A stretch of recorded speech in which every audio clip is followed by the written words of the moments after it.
എടാ നിനക്ക് എന്താ പറ്റിയേ? നീ ഭയങ്കര ഡൗൺ ആണല്ലോ. മാല ഇട്ടാലോ? പൊന്നു പമ്പയിൽ പ്രണവരൂപനായി വന്നുദിച്ചു. നീ? അതെ, ഞാൻ തന്നെ. പിന്നെ ഞാൻ ആദ്യമായിട്ടാണ് വരയ്ക്ക് പോകുന്നത്. അതെ, പൊളിച്ചൊക്കെ എണിച്ചിട്ട് ശരണം വിളിക്കണം, മിതാഹാരി ഇരിക്കണം, നോൺ വെജ് പിന്നെ തൊടാനേ പാടില്ല. മുട്ട കഴിക്കാൻ പറ്റൂ? ഇതുവരെ മലക്ക് പോയിട്ടില്ല അല്ലേ?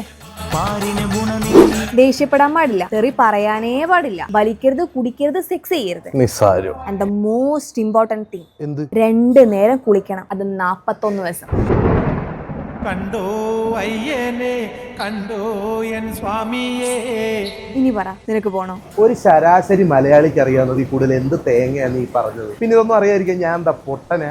ഞാനൊരു ഡിസിഷൻ എടുത്താൽ അത് എടുത്തതാ. കാണുവാൻ കൊതിയേറെയുണ്ടേ. എന്നാ പിന്നെ അടുത്ത കൊല്ലം ആക്കിയാലേ? ഇതൊക്കെ ഒരു ദൈവനിശ്ചയല്ലേ? പോകുന്നോണ്ട് കുഴപ്പമൊന്നുമില്ല, പിന്നെ ഒറ്റയ്ക്ക് ആയതുകൊണ്ട് ഒരു കമ്പനിക്ക് നീ ഇവിടെ വാ.